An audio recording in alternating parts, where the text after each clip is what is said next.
आपल्या प्राचीन ज्ञानपरंपरेचे संरक्षक प्रोफेसर वेंपटी कुटुंब शास्त्री, ज्यांना 2026 साली पद्मश्रीने सन्मानित केलं गेलं. भारतातील प्रमुख संस्कृत विद्वान आणि प्रशासकांपैकी एक बनण्याचा त्यांचा प्रेरणादायी प्रवास याच पवित्र पर्वतरांगांमधून सुरू झाला.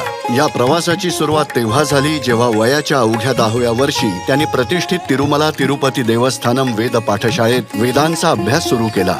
संस्कृत शिकणं हा माझा स्वतःचा निर्णय नव्हता. मी फक्त एक लहान मूल होतो, वडिलांच्या इच्छेचं पालन करत होतो. पण मी त्या भाषेच्या पटकन प्रेमात पडलो आणि ते सोबत घेऊन पुढे जाण्याचा निर्णय मात्र फक्त माझाच होता.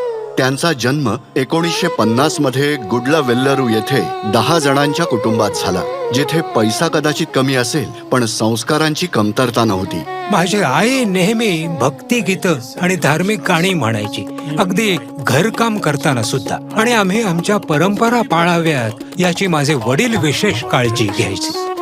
त्यांच्या बालवयात कुटुंबाची परिस्थिती बरी नसल्यामुळे ते अनवाणीत शाळेत जायचे, अगदी कडक उन्हाळ्यातही.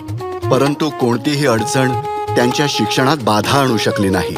माझ्या गुरुने मला प्रत्येक पावलावर मार्गदर्शन केलं. जेव्हा मी नोकरी करण्याची इच्छा व्यक्त केली तेव्हा पूजनीय कांची परमाचार्य श्री श्री चंद्रशेखरेंद्र सरस्वती महाराजांनी मला सांगितलं, नाही, तू संस्कृतचा अभ्यास सुरू ठेव.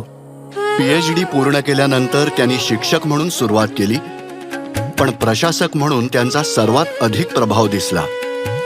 राष्ट्रीय संस्कृत संस्थानाचे संचालक म्हणून त्यांनी संस्थेला अभिमत विद्यापीठाचा दर्जा मिळवून देण्यात महत्त्वाची भूमिका बजावली, जे आज केंद्रीय संस्कृत विद्यापीठ दिल्ली म्हणून ओळखले जाते. आणि मग गुजरातमधील सोमनाथ संस्कृत विद्यापीठाचे कुलगुरू म्हणून त्यांनी विद्यापीठाच्या पायाभूत सुविधांच्या आधुनिकीकरणासाठी भरघोस आर्थिक पाठबळ मिळवून दिलं. प्राध्यापक शास्त्री यांनी आंतरराष्ट्रीय संस्कृत अभ्यास संघाचे अध्यक्ष म्हणून सलग 2 कार्यकाळ काम पाहिलं आणि आशिया व उत्तर अमेरिकेत आयोजित 4 जागतिक संस्कृत परिषदांचं यशस्वीपणे नेतृत्व केलं.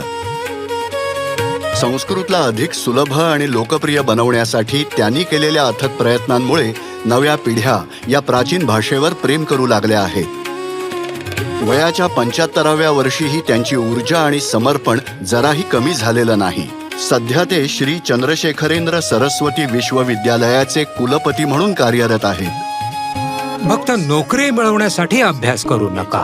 जर का तुम्हाला उच्च स्तरावर पोहोचायचं असेल तर तुम्हाला आवडणाऱ्या विषयाचा अभ्यास करा. मग तो संस्कृत निवडा किंवा इतर विषय. शिकताना तुम्हाला आनंद मिळत असेल तर यश नक्कीच मिळेल. प्रोफेसर वेंपटी कुटुंब शास्त्री, पद्मश्री 2026.